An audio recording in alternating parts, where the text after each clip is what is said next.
Bien, ¿ahí me escuchan bien atrás también? Bien, qué bueno. De verdad que estoy feliz de ver a muchos de ustedes el día de hoy.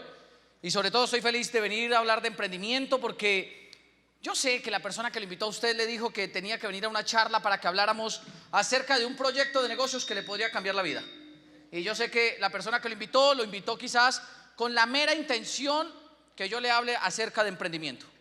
Y queremos hablarle acerca de emprendimiento porque la gran mayoría de las veces, yo no sé si sea el caso suyo, pero era el caso mío, la gran mayoría de las veces la gente siempre está buscando cómo mejorar su estilo y su calidad de vida. ¿Cuántos de los que están hoy aquí presentes algún día han pensado en vivir mejor? ¿Cuántos? ¿Y cuántos han deseado en serio vivir mejor? Perfecto. Por eso hoy es que el día de hoy queremos hablar de emprendimiento. Miren, mi nombre, como les dijeron, es Fausto Gutiérrez.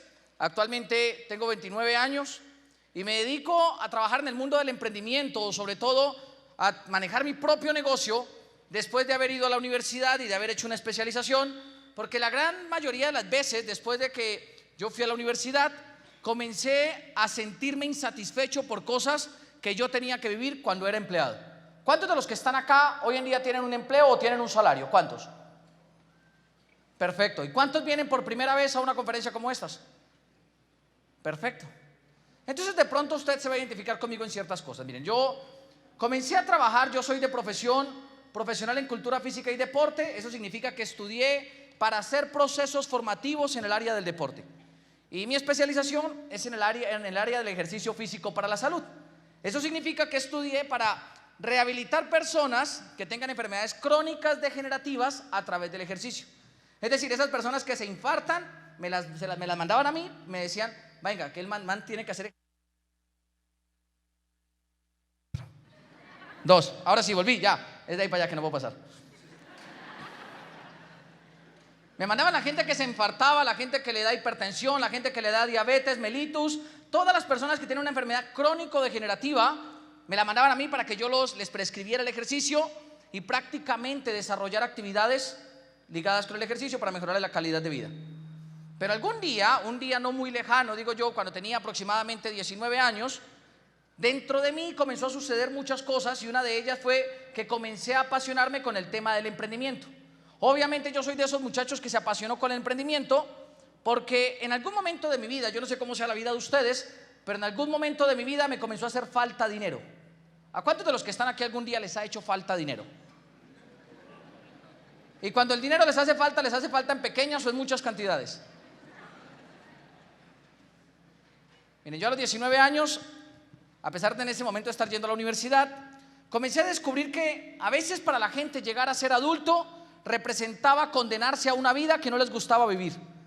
Obviamente yo comencé a darme cuenta de eso después de haber pasado toda la formación que tuve en mi casa y con mi familia. Yo soy el tercero de 4 hermanos, soy nacido en un pueblo de Boyacá de 5.000 habitantes y mi papá es un tipo clase media que fue toda la vida trabajador y que fue panadero. Mi papá se dedicó al tema de la panadería y la pastelería y mi mamá es una mujer pues que solamente hizo hasta quinto de primaria y se dedicó a echarle ganas y a sacar a sus hijos adelante.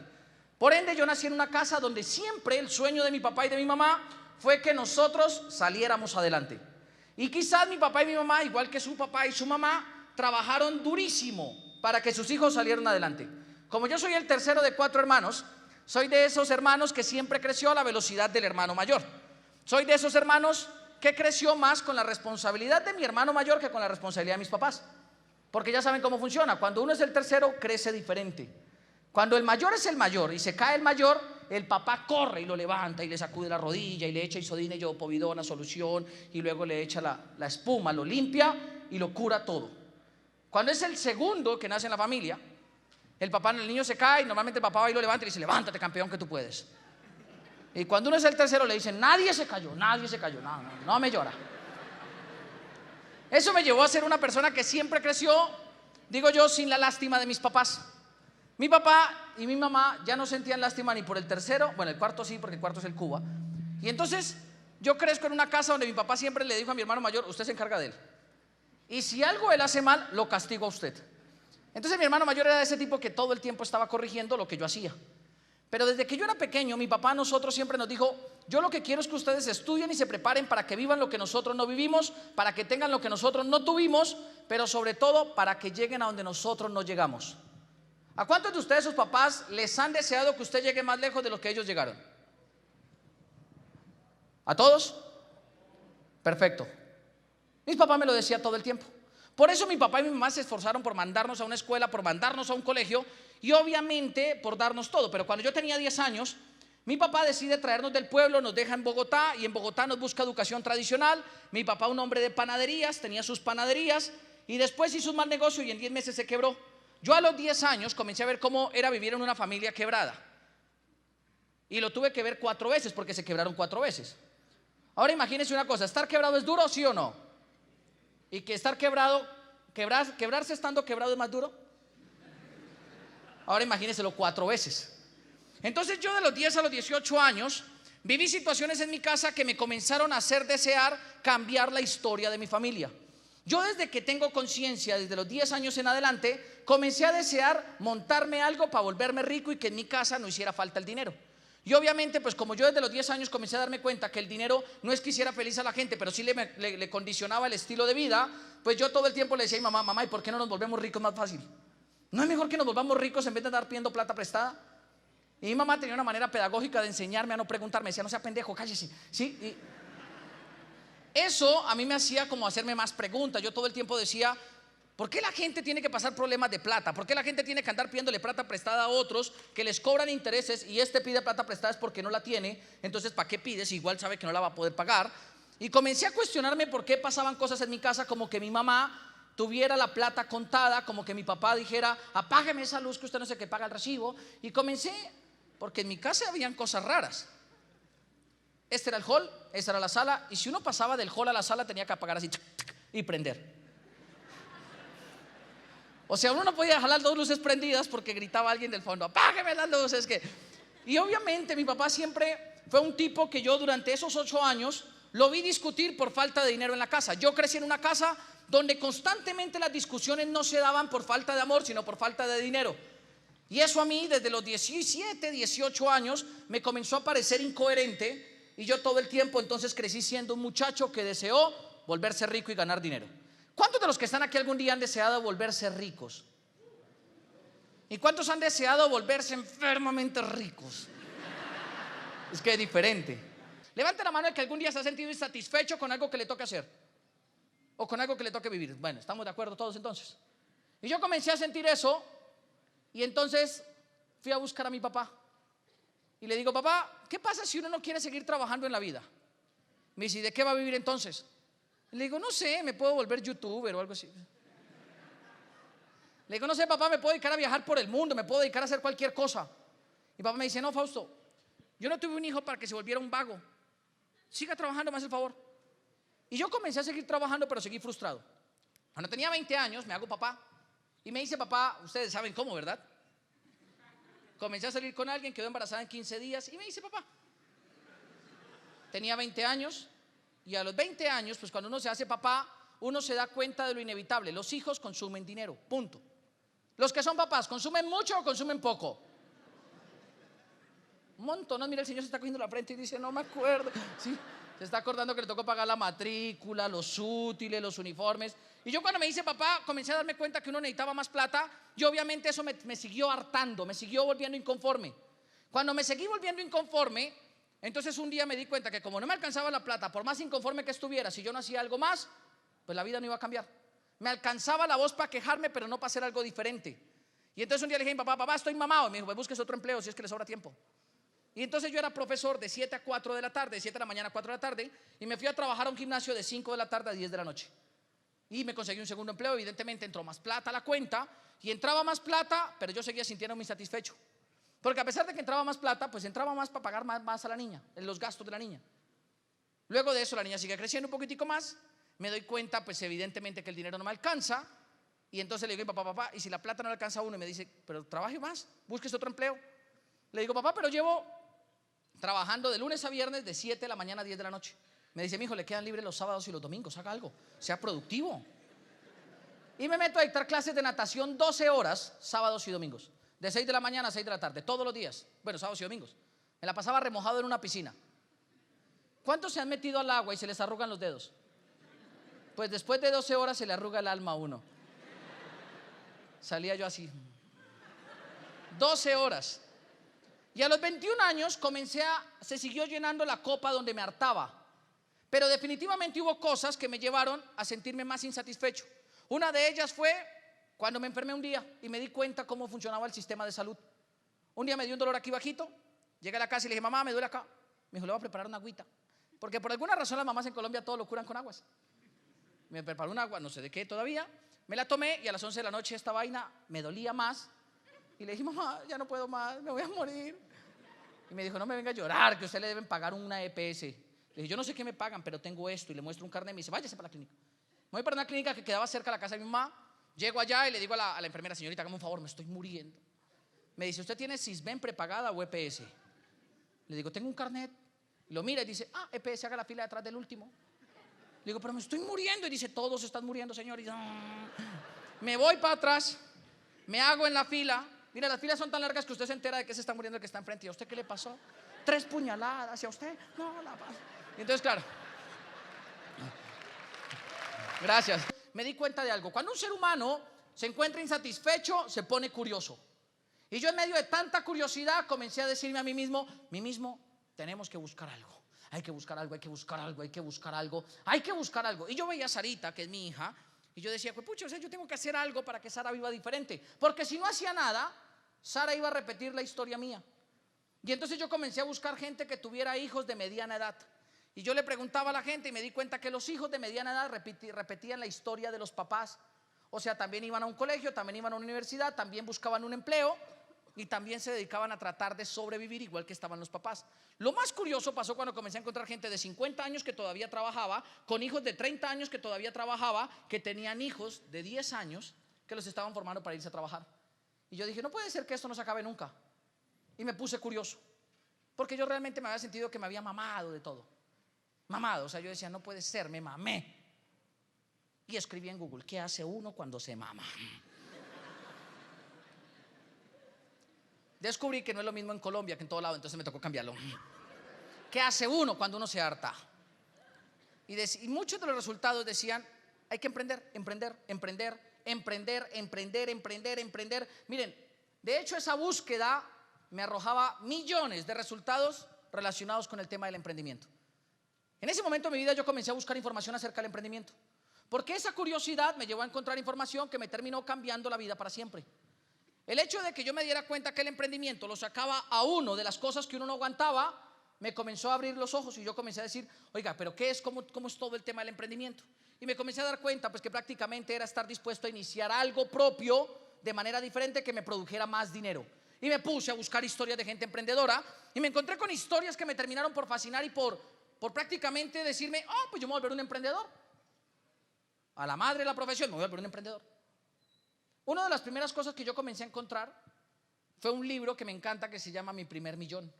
Y me gustó pues porque pues decía mi primer millón y yo quería ser millonario. Entonces leí que era la historia de gente que se ganaba cómo se ganaron su primer $1.000.000.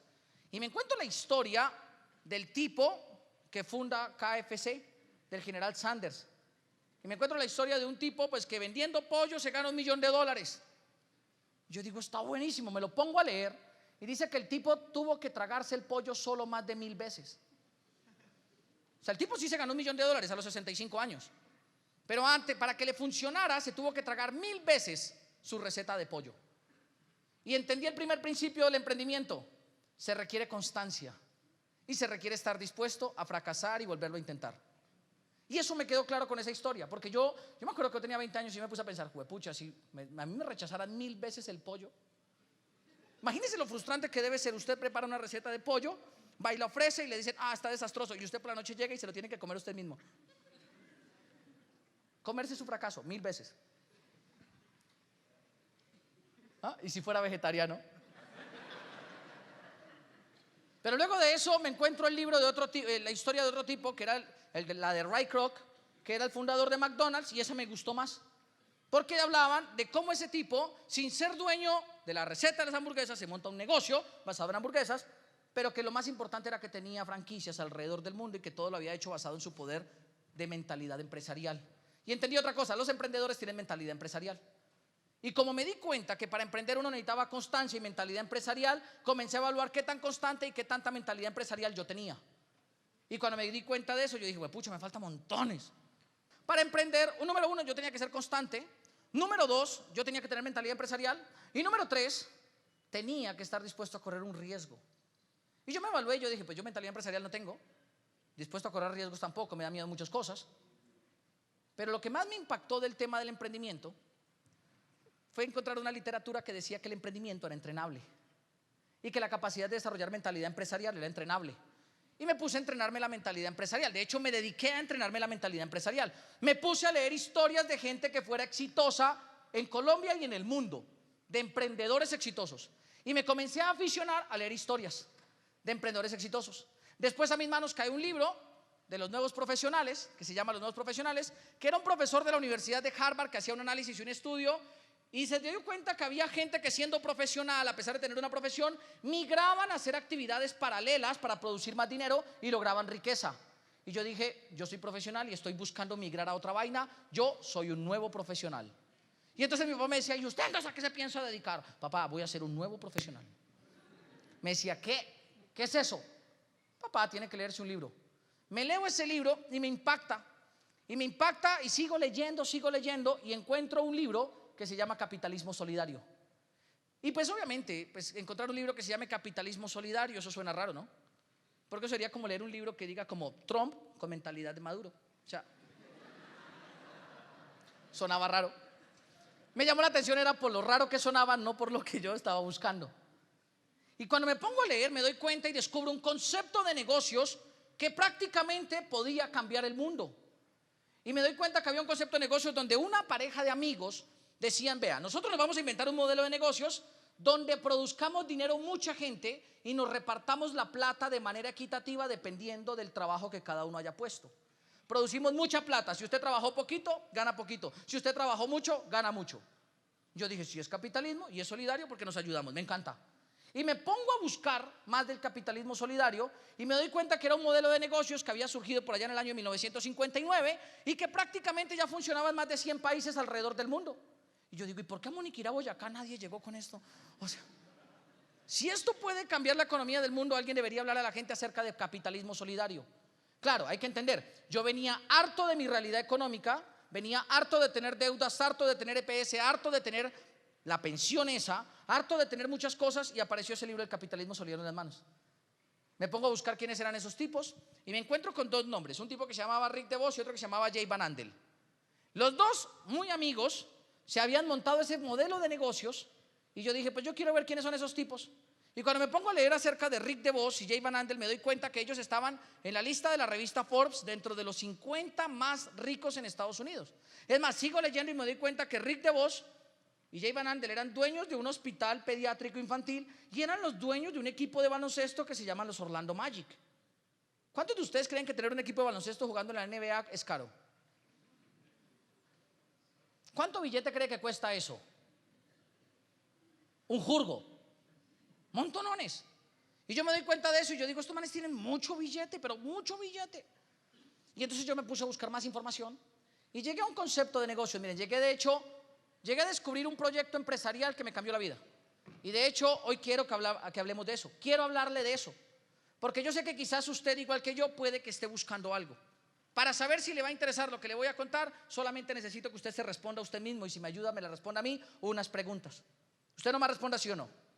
¿Algún día usted ha sentido que la plata que se gana no le alcanza? ¿Algún día usted ha sentido que las deudas que usted tiene no tiene cómo pagarlas? ¿Y algún día ha sentido que por más que usted trabaja, se sigue endeudando? ¿Por qué dicen sí, señor? ¿Por qué? ¿Sí ve cómo los programó Dolorán? Y yo me doy cuenta de eso y yo dije, no, yo lo que necesito es un proyecto para ponerme a emprender. Ya me había puesto a leer acerca del emprendimiento, descubrí que se necesitaba para ser emprendedor, descubrí que yo me podía volver un nuevo profesional, descubrí que había un concepto de capitalismo solidario y yo dije, ¿qué proyecto es esa vaina? Y de tanto leer, llegué al proyecto que les quiero contar el día de hoy. Miren, yo quiero que se imaginen una cosa. Yo a los 21 años descubro en literatura de emprendimiento, en libros como los que ustedes están viendo allá, descubro un proyecto empresarial que le podría cambiar la vida a cualquier persona que realmente esté buscando cambiar su vida. independientemente de cuánto se gana, porque yo sé que aquí puede que haya gente que sepa ganar dinero. Lo que de pronto no saben es cómo hacerse libres a pesar de que ganan mucho dinero. Porque hay que aclarar una cosa, yo era un profesional que si trabajaba me podía ganar 3 millones de pesos. El problema para mí nunca iba a ser ganarme 3 millones porque yo sabía cómo hacerlo. Claro, con 3 trabajos, pero me los podía ganar. El problema para mí era, si yo dejaba de hacer eso, ¿cuándo me iban a llegar los 3 millones? Nunca. Yo comencé a hacer este negocio acá y un día se comenzó a expandir porque yo conecté a alguien que me dijo, yo conozco gente en Panamá, podemos invitar a que la gente en Panamá consuma con descuento. Y le dije, pues sí. Y lo conectaron y en Panamá apareció un grupo de gente que quiso consumir con descuento. Luego apareció otro en México, luego apareció otro en Argentina, luego apareció otro en Chile, luego apareció otro en Brasil, luego apareció otro por allá en otro lado, luego apareció otro en España, luego apareció otro en Estados Unidos. Y esa vaina no se detiene, Kevin. Y llamé a la fábrica y le dije, hay más gente consumiendo, ¿cómo lo podemos detener? Me dijo, nunca lo podrás detener. Y entonces yo dije, ¿y ahora qué voy a hacer con tanta plata? Porque me iban a pagar del 3 al 21 de todo, Kevin. Y obviamente, miren, me eduqué con estos libros. Tanto que hoy en día, Kevin, realmente yo le digo a la gente, ¿qué pasaría si en su vida usted encontrara una oportunidad que a través de la educación le pudiera cambiar todo lo que usted no ha podido cambiar? ¿Qué pasaría si usted a través de la educación encontrara una oportunidad de negocios que le permitiera volverse mejor empresario y mejor ser humano? ¿Qué pasaría si usted en su vida encontrara una forma de emprender para prácticamente cortar de raíz todos los problemas que hacen infeliz a la gente? Y le pregunto qué pasaría, porque fue lo que pasó conmigo. Yo comencé a emprender a los 21 años, Kevin, en este proyecto de negocios, y para todos ustedes les cuento, y comencé a emprender porque estaba harto de tener deuda, de no ganar dinero lo suficiente, pero sobre todo comencé a emprender porque estaba harto de saber que tenía una vida condenada a repetir lo que no me gustaba. Porque ya saben cómo funciona, la gente que vive cosas que no le gustan, si no hace algo para cambiar, la va a vivir repitiendo todos los años a pesar de que no le guste. Y por eso decidí emprender. Con este negocio pude pagar las deudas, pude pagar todo, pude pagarle las deudas a mi papá, a mi mamá, y pude comenzar a crear algo que yo le voy a poder dejar a mi hija, que se llama Patrimonio. Ese proyecto de negocios que ustedes acaban de conocer es un proyecto de negocios que la persona que lo invitó le puede terminar de aumentar información. Pero más importante que la información que la persona que lo invitó le puede dar, la persona que lo invitó lo va a conectar con el sistema educativo que lo termina de formar a usted como empresario. Y lo tenemos que formar como empresario porque no sabemos en qué punto de empresarialidad viene usted. De hecho, no sabemos si usted es emprendedor o no lo es, no sabemos si usted tiene mentalidad ganadora o no la tiene, no sabemos con qué traumas venga o con qué traumas no venga, no sabemos prácticamente qué tan exitoso haya sido usted en la vida o qué tantos fracasos haya acumulado. Lo que sí sabemos es que tenemos un programa educativo que corrige los defectos de fábrica y termina por volver a una persona, independientemente como sea, si no tenía dinero, en alguien exitoso, si no tenía educación, en alguien exitoso, si no nació en una gran familia, en alguien exitoso, si tiene un gran empleo, en alguien más exitoso, si tiene un buen salario, en alguien mucho más exitoso, y si fue alguien que tiene una buena posición, en alguien mucho mejor de lo que ya es. Tenemos un programa educativo que potencializa a los seres humanos. ¿Qué es lo que usted tiene que hacer? Coger al que lo invitó y decirle, póngame en el sistema, métame al sistema educativo, conécteme a la educación, porque sí, usted se puede montar un negocio propio cambiando la forma como consume y crearse un sistema de facturación, pero si usted no se conecta a ese programa educativo, usted nunca podrá liderar a la gente que usted conecta. Por eso lo primero que usted le tiene que hacer es decir a la gente, conécteme al sistema educativo. Y toda la gente que usted conecte, usted le tiene que decir, conéctese al sistema educativo. Porque yo les tengo que decir la verdad, yo soy producto de un sistema educativo. Nada tiene que ver el deporte con prácticamente lo que yo estudié con crear empresas, ni con viajar el mundo, ni con dar conferencias. Pero hoy vivo la vida que vivo, producto de un sistema educativo que me formó. Tome una decisión esta noche y dígale a la persona que le invitó, oiga, sí me interesa, hágale, yo me voy a meter. Oiga, sí me interesó, yo me voy a conectar con ese sistema educativo. Eso sí, no le diga que lo va a pensar con la almohada, no le diga que, yo no sé qué hacer con mi vida, no le diga eso. No le diga, yo lo decido después de las elecciones, no. Dígale hoy sí o dígale no, punto. ¿Qué le tiene que decir que sí o qué le tiene que decir que no? Dígale, sí me interesa consumir con descuento y meterme a ese programa educativo. Es lo que le tiene que decir. Ahora, pensemos en el peor escenario. Usted puede que se conecte, comience a consumir con descuento, se conecte con la educación, vaya a una convención, vaya a un seminario, venga a un clic empresarial, lea libros, escuche audios y nunca nadie se le meta. Y usted termina volviéndose mejor ser humano, mejor ser humano, mejor ser humano. Y lo peor que le puede pasar a Kevin es que un día se esté muriendo y cuando esté dando su último aliento diga: pero por lo menos consumí con descuento toda la vida. No, ni se muere. Nos vemos en la próxima. Muchas gracias. Gracias.